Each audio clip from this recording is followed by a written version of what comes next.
پاک ہے وہ ذات جو اپنے بندے کو رات کے تھوڑے سے حصے میں لے گیا مسجد حرام سے مسجد اقصی کی طرف، وہ مسجد اقصی جس کے ارد گرد ہم نے برکتیں رکھی ہیں۔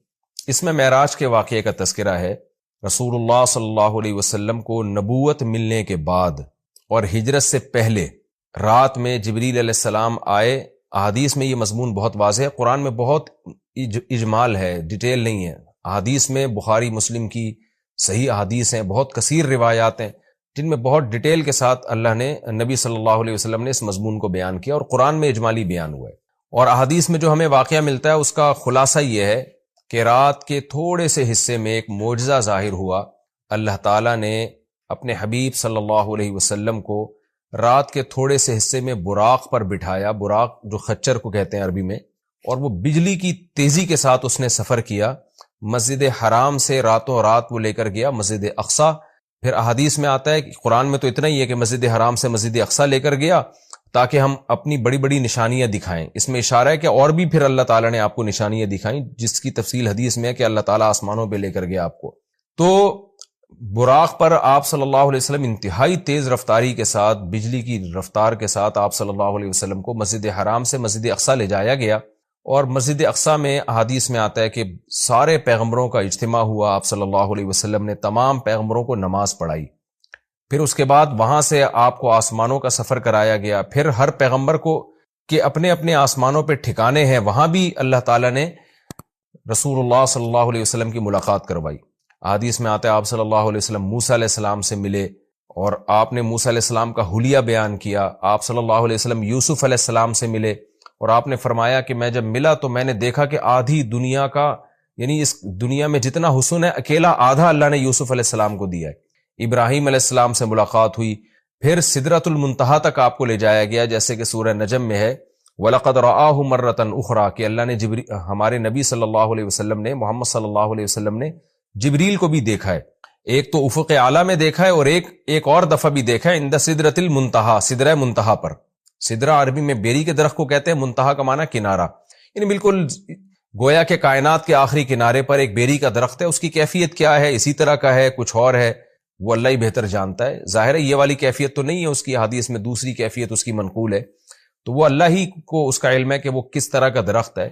اس کو بیری سے تعبیر کیا گیا، اس کی وجہ کیا ہے، یہ ساری باتیں غیب کا علم ہے جن کو اللہ کے سوا اس کی پوری حقیقت کوئی نہیں جانتا۔ ہمیں جتنا بتایا گیا ہے ہم اس پر ایمان رکھتے ہیں۔ تو حدیث میں آتا ہے کہ سدرۃ المنتہا ہے جہاں اس کے بعد اس سے آگے کوئی نہیں جا سکتا۔ تو اللہ کے نبی صلی اللہ علیہ وسلم کو وہاں لے جایا گیا اور وہاں بھی آپ نے جبریل علیہ السلام کو دیکھا۔ تو اس کا تذکرہ بنی اسرائیل میں نہیں ہے بلکہ سورہ نجم میں ہے۔ تو وہ زیادہ مفسرین اسی طرف گئے ہیں کہ معراج ہی کی رات یہ واقعہ ہوا ہے۔ تو اس میں بھی اشارہ ہے کہ اللہ کے نبی صلی اللہ علیہ وسلم کو 7ویں آسمان تک لے جایا گیا۔ تو یہ سارا واقعہ ہوا اور رات کے تھوڑے سے حصے میں، اور پھر اللہ تعالیٰ رسول اللہ صلی اللہ علیہ وسلم کو دوبارہ واپس لے آئے، اور آپ صلی اللہ علیہ وسلم نے پھر جب مشرکین میں دعویٰ کیا کہ مجھے راتوں رات اس کائنات کی سیر کرائی گئی ہے، میں نے مسجد اقصی دیکھی، تو مشرکین نے مذاق اڑانا شروع کر دیا۔ مشہور واقعہ ابو جہل حضرت ابو بکر کے پاس آیا اور کہنے لگا کہ تمہارے ساتھی محمد صلی اللہ علیہ وسلم کا تمہیں پتہ ہے کہ انہوں نے کیا دعویٰ کیا ہے؟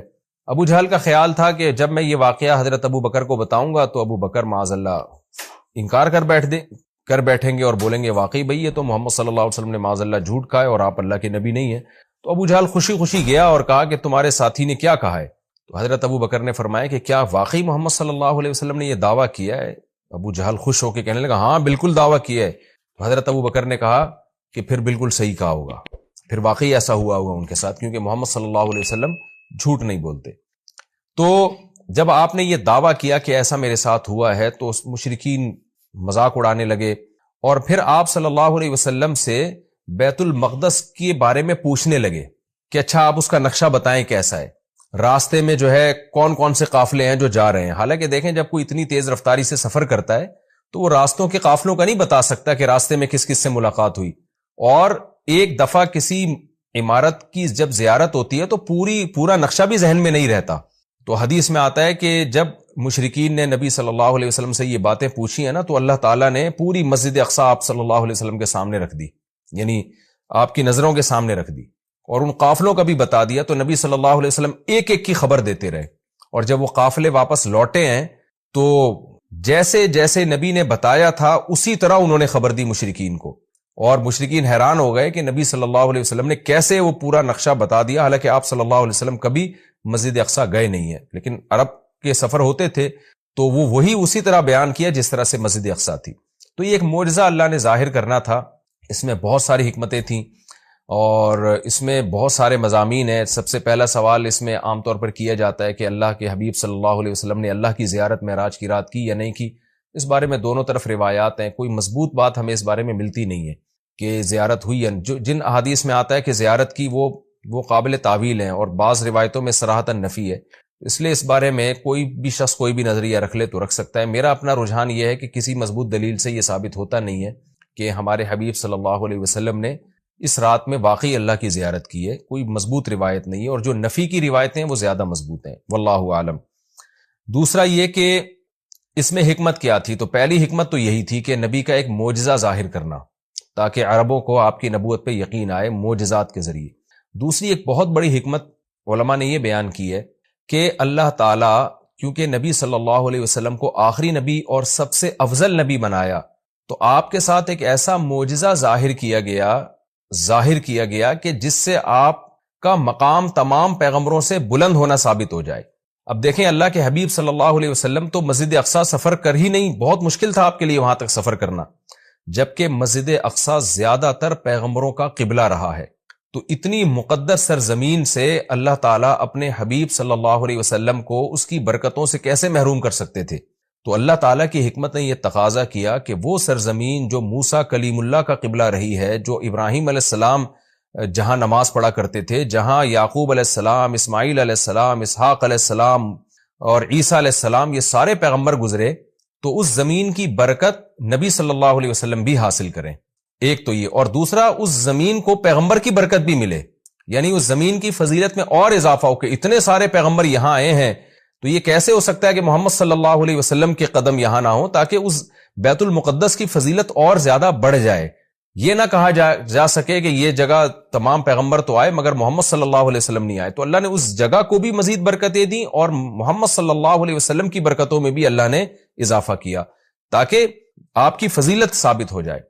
دوسرا یہ کہ وہاں جا کے تمام پیغمبروں کی امامت کروائی گئی ہے، اس سے بھی پیغمبر صلی اللہ علیہ وسلم کی فضیلت کو ثابت کرنا مقصد تھا کہ کیونکہ امام سب سے افضل کو بنایا جاتا ہے، تو آدم علیہ السلام سے لے کر حضرت عیسیٰ روح اللہ تک تمام پیغمبروں کو نبی کی قیادت میں نماز پڑھوائی گئی، نبی کی امامت میں، تاکہ پریکٹیکلی پیغمبر صلی اللہ علیہ وسلم کی امامت ثابت ہو، اور یہ مضمون بتا دیا جائے کہ محمد صلی اللہ علیہ وسلم کے دنیا میں آنے کے بعد اب امامت یہ پیغمبر صلی اللہ علیہ وسلم کا حق ہے، جیسے کہ حدیث میں آتا ہے لو کان موسیٰ حیا لما وسعہ الا اتباعی، کہ اگر موسیٰ بھی زندہ ہوں تو میری اتباع کے بغیر چارہ نہیں ہے۔ تبھی حضرت عیسیٰ بھی قرب قیامت میں آئیں گے نا، تو آپ صلی اللہ علیہ وسلم ہی کو وہ فالو کریں گے۔ تو اس کا ایک عملی نمونہ پیش کرنا تھا کہ لوگ اب نبی جب دنیا میں آ گئے ہیں محمد صلی اللہ علیہ وسلم، تو تمام شریعتیں منسوخ، اب آپ صلی اللہ علیہ وسلم ہی کو سب نے فالو کرنا ہے۔ تو یہ ساری حکمتیں تھیں جس کے لیے معراج کا واقعہ وجود میں لایا گیا۔ الذی بارکنا حولہ، تو اس آیت سے تو یہ پتہ چلتا ہے نا کہ اللہ تعالیٰ اپنے حبیب صلی اللہ علیہ وسلم کو مسجد اقصیٰ تک لے کر گئے، اور حکمت کیا تھی وہ میں نے بتا دیا آپ کو، لیکن اس کے کچھ فقہی احکام بھی ہیں، ان کا سمجھنا بھی ضروری ہے۔ قرآن کی جو نص ہے نا بالکل واضح آیت، اس میں تو اللہ تعالیٰ نے مسجد حرام سے مسجد اقصیٰ تک کے سفر کا تذکرہ کیا ہے، اور صاف طور پر اللہ کیا کہتے ہیں، اسریٰ بعبدہ، وہ ذات جو اپنے بندے کو لے کر گئی۔ یہ بات خوب اچھی طرح سمجھ لیں کہ بعض حضرات اس بات کے شروع میں قائل رہے ہیں، بہت تھوڑی سی جماعت ہے، کہ معراج جو ہے یہ خواب میں ہوئی ہے، لیکن پھر امت کا اس پر اجماع ہو گیا دلائل کی روح سے کہ معراج خواب میں نہیں ہے بلکہ جسمانی ہے، لہذا پوری امت کا تمام فقہا محدثین کا اس پر اجماع ہوا کہ یہ خواب میں نہیں ہوا بلکہ یہ جسمانی، یعنی آپ کو جسد اطہر کے ساتھ لے جایا گیا ہے۔ اور اس کی دلیل قرآن کی آیت ہے کہ سبحان الذی اسریٰ، ایک تو سبحان اللہ عربی میں تعجب کے موقع پہ کہا جاتا ہے، تو تعجب ظاہر ہے جب ہی ہوگا نا جب جاگتی حالت میں ہو، اگر خواب کی حالت میں ہے تو پھر تو یہ تعجب کی بات نہیں، خواب میں تو کچھ بھی آ سکتا ہے انسان کو۔ دوسرا یہ کہ اللہ نے یہاں یہ فرمایا بعبدہ، اپنے بندے کو لے کر گیا، تو عبد کا جو اطلاق ہے نا بندے کا، وہ صرف روح پر نہیں ہوتا، وہ جسم اور روح دونوں پر ہوتا ہے۔ جب ہم کہتے ہیں میں فلاں کو فلاں جگہ لے کر گیا، تو اس سے یہی سمجھ میں آتا ہے کہ اس کو جسم کے ساتھ لے کر گیا میں. تو اس لیے قرآن میں یہ بھی اشارہ ملتا ہے کہ معراج جو ہے وہ جسم کے ساتھ ہوئی ہے. جو حضرات کہتے ہیں نا کہ روح کے ساتھ ہوئی ہے یعنی خواب میں ہوا ہے، وہ استدلال کرتے ہیں سورہ بنی اسرائیل کی ایک آیت میں جو آگے آئے گی انشاءاللہ، جس میں آتا ہے وَمَا جَعَلْنَا الرُّؤْيَا الَّتِي أَرَيْنَاكَ إِلَّا فِتْنَةً لِلنَّاسِ وَالشَّجَرَةَ الْمَلْعُونَةَ فِي الْقُرْآنِ. یہ سورہ بنی اسرائیل میں اسی صورت میں آگے یہ آیت آ رہی ہے. میں اس کا نمبر بھی آپ کو بتا دیتا ہوں. یہ آیت نمبر 60 ہے اسی سورہ بنی اسرائیل کی. وَمَا جَعَلْنَا الرُّؤْيَا الَّتِي أَرَيْنَاكَ. رؤیا جو ہے نا، قرآن میں خواب پر بھی اس کا اطلاق کیا گیا ہے، جیسے کہ سورہ یوسف میں آتا ہے کہ لا تقصص رؤیاک علی اخوتک. رؤیا، اے میرے بیٹے، اے یوسف، تو اپنے خواب لوگوں کے اپنے بھائیوں کے سامنے بیان نہ کرنا. تو رؤیا کا اطلاق چونکہ خواب پر بھی ہوتا ہے، لہذا بعض لوگوں نے یہ کہا کہ قرآن کہہ رہا ہے وما جعلنا الرؤیا التي اریناک، اے نبی جو رؤیا ہم نے آپ کو دکھایا وہ ہم نے لوگوں کی آزمائش کے لیے دکھایا ہے. تو اس سے بعض لوگوں نے استدلال کیا ہے اس زمانے کے اسکالرز نے کہ دیکھیں قرآن تو رؤیا کہہ رہا ہے، رؤیا تو خواب کو کہتے ہیں، تو اس سے پتہ چلتا ہے کہ جو معراج تھا، معراج کا واقعہ ہوا یہ خواب میں ہوا ہے، یہ جاگتی حالت میں نہیں ہوا. لیکن خوب سمجھ لیں عربی میں جو رؤیا کا لفظ ہے یہ منظر کے معنی میں استعمال ہوتا ہے. منظر، سین جسے انگلش میں کہتے ہیں، سین. رؤیا کا رؤیت سے نکلا ہے، دیکھنا، وہ چیز جو دیکھی جائے. تو خواب بھی چونکہ ایک سین ہوتا ہے، منظر ہوتا ہے، اس لیے اس کو رؤیا کہا جاتا ہے. یہ مطلب نہیں ہے کہ ہمیشہ رؤیا کا اطلاق خواب پر ہی ہوگا. اور اس کی دلیل اسی آیت میں موجود ہے. قرآن کیا کہہ رہا ہے؟ ہم نے جو آپ کو منظر دکھایا وہ اس لیے دکھایا تاکہ لوگوں کی آزمائش کا ذریعہ بنے. آزمائش جب ہی ہوگی نا جب کچھ اس کو مانیں گے، جب کچھ انکار کریں گے. اگر یہ خواب ہوتا تو پھر آزمائش تھوڑی ہوتی، پھر تو مشرکین بھی کہہ لیتے بھائی خواب تو کچھ بھی آ سکتا ہے. اور آگے قرآن کیا کہہ رہا ہے وَالشَّجَرَةَ الْمَلْعُونَةَ فِي الْقُرْآنِ. اسی طرح وہ درخت جو ملعون درخت ہے جس کو شجرہ زقوم کہا گیا ہے، وہ بھی ہم نے ایک لوگوں کے لیے آزمائش بنایا ہے. کیونکہ جب مشرکین مکہ کو بتایا گیا کہ کڑوا درخت ہے جہنم میں، تو فوراً انہوں نے کہا کہ درخت تو آگ میں اگ ہی نہیں سکتا، یہ تو پاسبل ہی نہیں ہے. تو اللہ نے اس کا جواب دیا کہ وہ جہنم کی جڑ، اس کی جو جڑیں ہیں وہ جہنم کی تہ میں ہیں. اور پھر اللہ نے بتایا کہ ہم نے وہ درخت اس لیے پیدا کیا ہے تاکہ یہ جو لوگ ہیں، جو مادہ پرست لوگ ہیں، یہ خدا کی قدرت کا انکار کریں، اور یہ انکار کریں کہ کہیں کہ درخت آگ میں نہیں پیدا ہو سکتا، جبکہ اللہ تو سب کچھ کر سکتا ہے. تو اب دیکھیں قرآن کیا کہہ رہا ہے کہ ہم نے جو ملعون درخت ہے وہ بھی لوگوں کے لیے فتنہ بنایا. کیا مطلب؟ اسباب کی دنیا میں وہ بھی پاسبل نہیں ہے کہ ایسا ہو، تبھی تو فتنہ ہے، تبھی تو آزمائش ہے. ایمان والے اس درخت کے وجود کے قائل ہوں گے، اور احمق اور بے وقوف جو خدا کی قدرت کا انکار کرتے ہیں وہ انہیں اس کی کوئی سائنسی لاجک سمجھ میں نہیں آئے گی تو وہ انکار کر دیں گے. تو اب قرآن نے معراج کے واقعے کو اور جو زقوم کا درخت ہے، آیت نمبر 60 سورہ بنی اسرائیل کی آیت نمبر 60، جی ہاں، اس صورت میں ایک ہی مقام پہ بیان کیا ہے. تو کیا مطلب؟ دونوں کا وقوع اس کی کوئی لاجک بنتی نہیں ہے، دونوں سیم ہیں. یعنی معراج کا واقعہ اور جہنم میں درخت کا پیدا ہونا یہ دونوں عقل سے بالاتر چیزیں ہیں. لہذا جو خدائی قدرت کے قائل ہیں وہ اس کا اقرار کریں گے، جو خدائی قدرت کے قائل نہیں ہیں وہ ان دونوں واقعات کا انکار کر دیں گے. تو اس سے بھی پتہ چلتا ہے کہ معراج جسم کے ساتھ ہوئی ہے، کیونکہ اگر اس کو خواب میں مان لیا جائے تو پھر یہ اس کی کوئی سائنسی دلیل دینے کی ہمیں ضرورت نہیں رہتی، کیونکہ خواب میں انسان کچھ بھی کر سکتا ہے، سب کچھ ہو سکتا ہے خواب میں اس کے ساتھ. تو یہ واضح قرائن ہے اس بات کے کہ خواب یہ جو معراج ہوئی ہے رسول اللہ صلی اللہ علیہ وسلم کو، یہ جسد اطہر کے ساتھ ہوئی ہے. یہ صرف روح کو آسمان میں نہیں لے جایا گیا، اور صرف جو ہے خواب میں یہ کام نہیں ہوا، بلکہ جسد اطہر کے ساتھ یہ کام ہوا ہے. اور حضرت عائشہ رضی اللہ تعالی عنہ سے ایک روایت ہے جس میں آتا ہے کہ رسول اللہ صلی اللہ علیہ وسلم کا جسد اطہر ما فقیدہ، اس طرح کے الفاظ ہے، صحیح حدیث ہے کہ وہ گم نہیں پایا گیا. تو بعض لوگوں نے اس سے استدلال کیا کہ امی عائشہ کو یہ دعویٰ کر رہی ہیں کہ نبی صلی اللہ علیہ وسلم کا جسد وہ گم نہیں پایا گیا، لہذا جسد وہیں تھا اور روح کو معراج ہوئی ہے. تو یہ خوب سمجھ لیں حضرت عائشہ کے کلام کا یہ مفہوم نہیں ہے. حضرت عائشہ کے کلام کا وہی مفہوم لیا جائے گا نا دیگر احادیث سے ثابت ہوتا ہے. تو مطلب یہ ہے کہ اتنی تھوڑی دیر کے لیے وہ جسم بستر سے غائب ہوا ہے کہ گم نہیں پایا گیا، یعنی کسی نے آپ کو تلاش کرنے کی کوشش نہیں کی. ورنہ اتنا بڑا واقعہ ہو کہ آپ مسجد اقصیٰ میں جا رہے ہیں اور ساتوں آسمانوں کی آپ کو سیر کرائی جا رہی ہے، تو اشکال ہوتا ہے نا کہ پھر تو جسم آپ کا غائب ہونا چاہیے تھا. لوگ تلاش کرتے کہ بھئی رسول اللہ صلی اللہ علیہ وسلم تو یہاں تھے، اب گئے کہاں اتنے ٹائم کے لیے. تو اتنا تھوڑے عرصے میں یہ آنن فانن بجلی کی رفتار کے ساتھ ہوا ہے کہ رسول اللہ صلی اللہ علیہ وسلم کو تلاش کرنے کی کوشش نہیں کی گئی. ایک سیکنڈ کے بھی ہو سکتا ہے ہزارویں حصے کے اندر یہ کام ہوا. اب رہا یہ مسئلہ کہ یہ کام سیکنڈ کے ہزارویں حصے میں ہو کیسے گیا. جب اتنے واقعات ہوئے، مسجد اقصیٰ میں آپ گئے، اتنا لمبا سفر، پھر وہاں اپنے پیغمبروں کو نماز پڑھائی، پھر وہاں سے آپ کو آسمانوں کی سیر کرائی گئی، مختلف آسمانوں پہ دوبارہ سے مختلف پیغمبروں سے ملاقات ہوئی، اور یہ سارا واقعہ ہونے کے بعد دوبارہ براق پہ بجلی کی رفتار کے ساتھ آپ کو لایا گیا، اور پھر آسمان میں آکسیجن کہاں تھی، اور ایک تیز اتنی اسپیڈ کے ساتھ چلے گی وہ تو ہوا میں رگڑ کھا کے جو ہے ہلاک ہو جائے گی، جیسے کہ وہ خچر تھا یا جو براق تھا. تو یہ ساری چیزیں کیسے ممکن ہیں؟ تو ان تمام باتوں کا جواب اللہ نے سبحان الذی میں دے دیا کہ سبحان الذی، وہ ذات ہر عیب سے پاک ہے جس نے یہ کام کیا. کیا مطلب؟ یہ انسانوں کے لیے ناممکن ہے، اللہ کے لیے ناممکن نہیں ہے، کیونکہ اللہ تعالیٰ عیب سے پاک ہے، اور عاجز ہونا، کسی کام کو نہ کر سکنا، یہ بھی ایک عیب ہے. تو یہ عیب انسانوں میں پایا جاتا ہے، یہ اللہ میں نہیں پایا جاتا. اسی لیے بار بار یہ بات کہی جاتی ہے کہ معجزہ یا کرامت یہ اللہ کی قدرت کی دلیل ہوتی ہے، یہ پیغمبر کی یا انسانوں کی قدرت کی دلیل نہیں ہوتی، یا بزرگوں کی قدرت کی دلیل نہیں ہوتی، یہ اللہ کی قدرت کی دلیل ہے. تو اللہ سب کچھ کر سکتا ہے. اور اس میں ایک علمی نقطہ مفسرین نے بہت زبردست یہ بھی بیان کیا کہ دیکھیں، اللہ نے محمد صلی اللہ علیہ وسلم کے لیے عبد کا لفظ استعمال کیا اور اپنے لیے سبحان اللہ کا لفظ استعمال کیا. یعنی یہ بتا دیا کہ معراج کا واقعہ جو وقوع میں آیا ہے، اس سے محمد صلی اللہ علیہ وسلم کا عبد ہونا اس میں کمی نہیں ہوئی، بلکہ آپ تو اللہ کے غلام ہیں، عبد ہیں. تو یہ آپ کی طاقت اور قدرت کی دلیل نہیں ہے، کیونکہ آپ تو غلام ہیں، عبد ہیں، سارے انسان اللہ کے عبد ہیں. تو یہ اللہ کی قدرت کی دلیل ہے.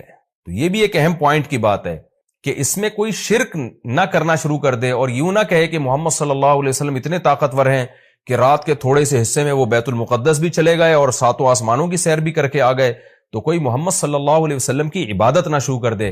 اس لیے اللہ نے بتا دیا کہ بھائی یہ سبحان اللہ، اللہ ہر عیب سے پاک ہے، محمد صلی اللہ علیہ وسلم تو عبد ہیں، عبد ہی رہیں گے. اللہ نے آپ کو عبد بنایا، تو عبد کی عبادت نہیں ہوتی، عبادت معبود کی ہوتی ہے. اب میں آگے چلتا ہوں. یہ میں نے مختصر معراج کا واقعہ بیان کیا، باقی معراج کس رات کو ہوئی خوب سمجھ لیں، اس بارے میں کوئی مستند روایت موجود نہیں ہے، یعنی اس کی اسپیسیفک تاریخ کہ کس تاریخ کو یہ واقعہ وجود میں آئے. 27 رجب لوگوں نے خود گڑی ہوئی ہے، اس پر کوئی صحیح حدیث موجود نہیں ہے. تو ہمیں بس اتنا ایمان ہے کہ معراج کا واقعہ ہوا ہے. اچھا، نبی صلی اللہ علیہ وسلم کے مسجد حرام سے مسجد اقصیٰ تک جانے کے عمل کو اسراء کہا جاتا ہے، اور مسجد اقصیٰ سے ساتویں آسمان تک جانے کے عمل کو معراج کہا جاتا ہے. یہ بھی ایک ٹرم خوب اچھی طرح سے آپ سمجھ لیں. تو اسراء کا عمل اور معراج کا عمل. اور علماء نے یہ کہا ہے، یہ مسئلہ بیان کیا ہے کہ جو مسجد اقصیٰ تک جانے کا بھی انکار کرے گا وہ کافر ہو جائے گا، کیونکہ قرآن کی صریح آیت موجود ہے. اور جو آسمانوں پہ جانے کا انکار کرے گا، تو اگر وہ کوئی تعویل کر رہا ہے احادیث کی یا خبر واحد ہونے کی وجہ سے، تو وہ گمراہ ہوگا، کافر نہیں ہوگا. لیکن جو ضد اور ہٹ دھرمی میں انکار کر رہا ہے صرف نبی صلی اللہ علیہ وسلم کی بات کو غلط قرار دے کر، تو پھر وہ بھی کافر ہو جائے گا. تو اس لیے معراج کا یعنی مسجد حرام سے مسجد اقصیٰ تک جانے کا تو قرآن میں چونکہ صراحتاً ذکر ہے، اس کا انکار تو بالکل قرآن کا انکار کہلائے گا. اور جو احادیث کا انکار کرتا ہے، تو اگر کوئی تعویل کرتا ہے تو گمراہ کہلائے گا، تعویل نہیں کرتا تو پھر وہ بھی کافر کہلائے گا. آگے اللہ فرماتے ہیں الذی بارکنا حولہ، اس مسجد اقصیٰ جس کے ارد گرد ہم نے برکتیں رکھی ہیں.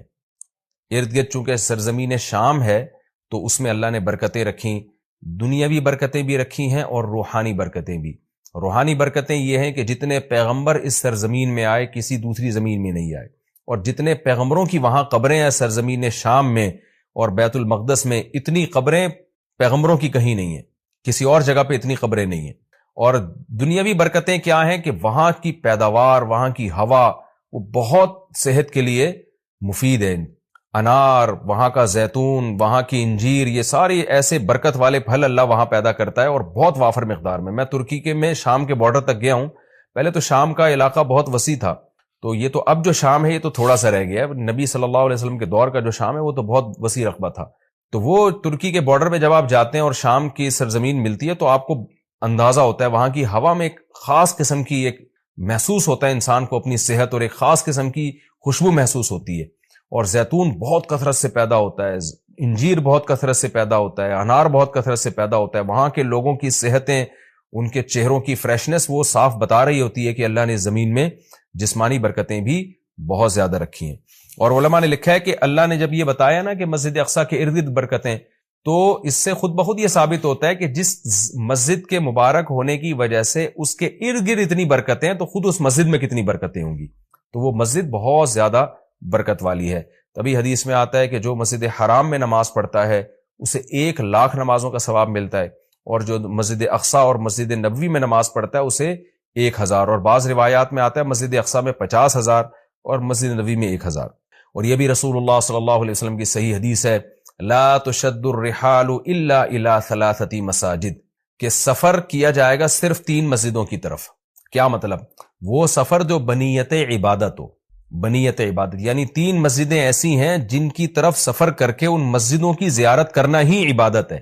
ویسے تو کوئی بھی مسجد ہو آپ ویسے دیکھنے کے لیے چلے جائیں، اس کو سفر کر کے بھی انسان جا سکتا ہے ویسے ہی دیکھنے کے لیے بھئی مسجد کیسی بنی ہے، خوبصورت ہے یا نہیں، لیکن اعلی وجہ تقرب یعنی وہ سفر جو بطور عبادت کے ہوگا.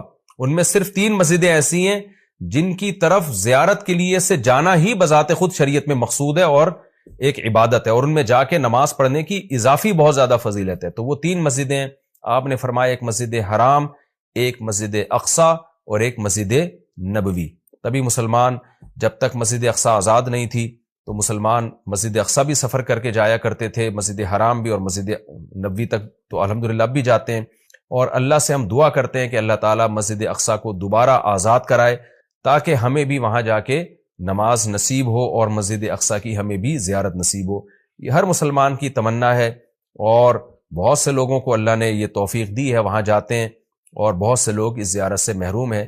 تو ہم یہ دعا کرتے ہیں کہ اللہ تعالیٰ وہ مبارک مسجد جس کی طرف اللہ اپنے حبیب صلی اللہ علیہ وسلم کو معجزاتی طور پر لے کر گیا، اور خاص طور پر ہمارے حبیب صلی اللہ علیہ وسلم کو وہاں نماز پڑھوائی گئی معجزاتی طور پر، اللہ ہمیں بھی اس مقدس سرزمین کی زیارت کی توفیق نصیب فرمائے اور ہمارے لیے آسان فرمائے. آگے اللہ فرماتے ہیں لِنُرِيَهُ مِنْ آیَاتِنَا، ہم نے یہ سفر اس لیے کرایا تاکہ ہم محمد صلی اللہ علیہ وسلم کو اپنی نشانیوں میں سے کچھ نشانیاں دکھائیں.